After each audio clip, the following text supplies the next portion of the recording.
దివాళీ దీపాన్ని సామ్రాణి ధూపాన్ని నీ కళలో నా అక్కలు పెంచే రూపాన్ని అందించే దారాన్ని నీ పని పెంచే కారాన్ని ఎన్నటికైనా నిన్నే కోరే నీ దాన్ని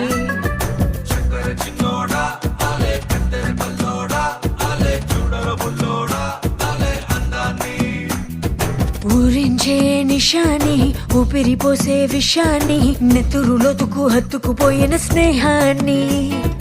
అతరు పూసిన బాణాన్ని అల్లాడిస్తా ప్రాణాన్ని అల్లుకుపోరా కముడు రసిన గ్రంథాన్ని